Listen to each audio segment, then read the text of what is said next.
Rogério, quando o Gabriel Galípolo dará o indício de um possível corte na curva de juros, uma reprecificação daquilo que subiu, porém esse ano caiu bem?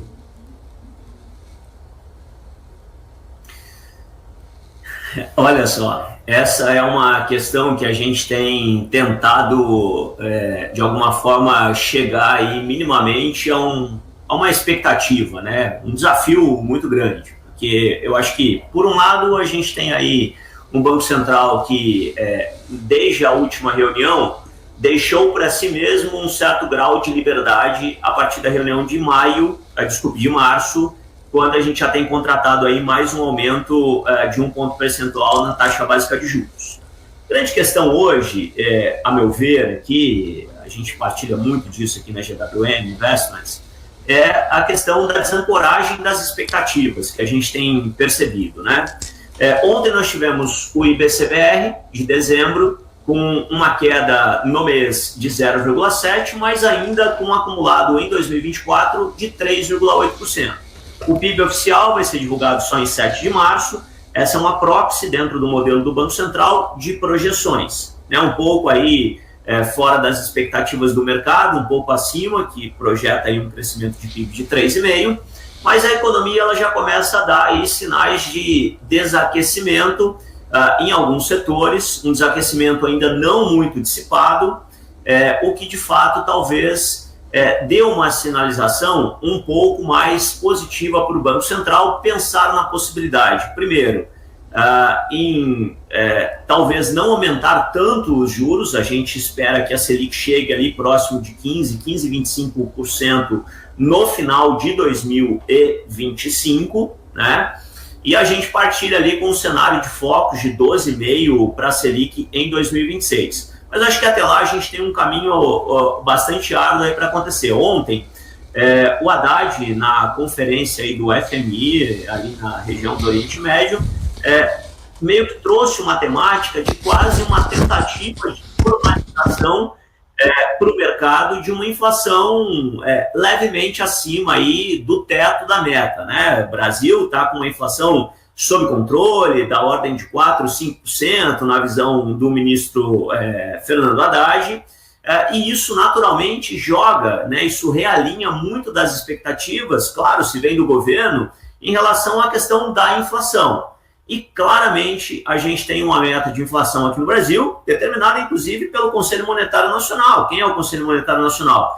Presidente, ministro da Fazenda, ministro do Planejamento, são dois aí do governo, e presidente do Banco Central. Então, assim, uma meta de 3%, centro da meta, com uma tolerância de 1,5 ponto percentual para cima ou para baixo, e agora o governo com um discurso como esse, de jogar aí a possibilidade, talvez, de um jeitinho à la brasileiro, de uma inflação um pouco mais pressionada para cima, e que isso seria um cenário talvez adequado pelos fundamentos da economia brasileira.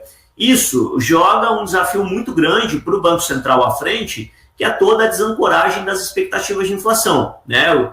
E qual é a preocupação que a gente tem em relação ao Banco Central talvez conseguir cortar juros no próximo ano, né? Isso daqui eu acho que, inclusive eu vi aqui uma análise, um gráfico que mostra, baseado em dados do Banco Central, em algumas outras informações que agora não me vem à fonte, à cabeça com muita clareza, mas que dizia basicamente o seguinte: olha, em momentos de uma percepção piorada em relação ao governo, que é o que está acontecendo agora, a popularidade do Lula está em 24% aproximadamente, há uma tendência natural de que o governo abra as torneiras dos gastos públicos para tentar compensar essa perda de popularidade. A gente está chegando próximo de 2026, onde pode ter aí uma eventual reeleição do presidente Lula ou seu sucessor. Então, naturalmente, talvez o governo queira compensar um pouco desaquecimento de economia previsto à frente, baixa popularidade, com uma tentativa de inflar um pouco mais a dinâmica econômica, isso no final do dia inflacionário. Se isso de fato acontece, os agentes terão duas percepções negativas. Uma delas é de mais inflação à frente, a segunda é de piora nas contas públicas, E, portanto, o Banco Central, independente, naturalmente, mas ele fica muito refém de algumas políticas do governo em que a gente não consegue perceber efetivamente os efeitos da transmissão de política monetária para os preços dentro da economia. Então, a gente pode entrar aí num cenário de ter que manter os juros elevados por um período mais prolongado de tempo, se algumas outras variáveis se confirmarem, essas, por exemplo, e talvez o Banco Central não tenha aí espaço para um corte de juros tão imediato.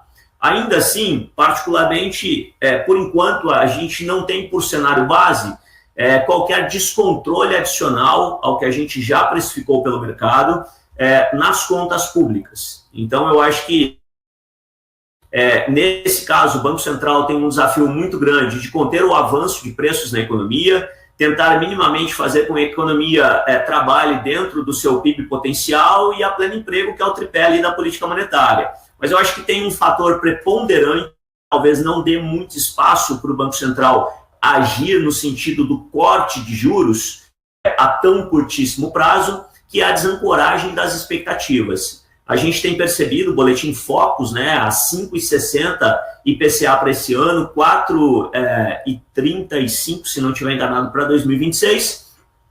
Isso joga para esse ano claramente um hiato muito grande entre a expectativa de inflação e, no limite, o teto da meta que a gente tem aqui no Brasil, que é de 4,50. Então, assim, um desafio muito grande. O Banco Central não tem tanto espaço.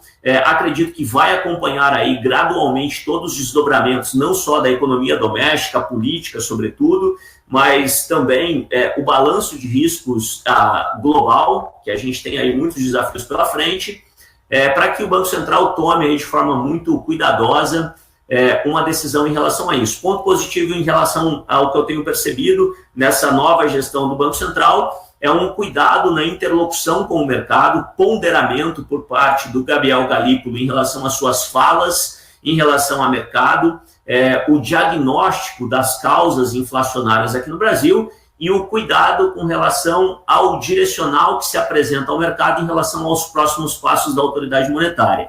Apesar de um Banco Central bastante vigilante, com um posicionamento bastante austero, pelo menos a meu ver, ainda assim um Banco Central que demonstra sempre, repito, um grau de liberdade em toda a sua condução de política monetária. Então, eu acho que isso daí não é uma resposta tão trivial. O mercado precifica, reprecifica, os juros sobem acima dos 15, como você mostrou, vem cá para baixo, abaixo dos 14,80, 14,70 ali nos vértices mais curtos, até um pouco abaixo desses patamares, mas isso é precificação eventual de curto prazo. Acho que tem muita questão ainda para ser discutida ao longo de 2025 e vai depender muito da capacidade de articulação do governo com relação à sua agenda política e também da maneira como o governo se comunica, Se a gente tiver aí uma certa simetria, menos ataque a algumas instituições, a Banco Central, a alguns agentes de mercado, talvez a gente tenha aí um cenário de mais calmaria e os efeitos de algumas medidas, principalmente de política monetária, reverberem de forma mais objetiva e positiva no contexto macroeconômico aqui no Brasil.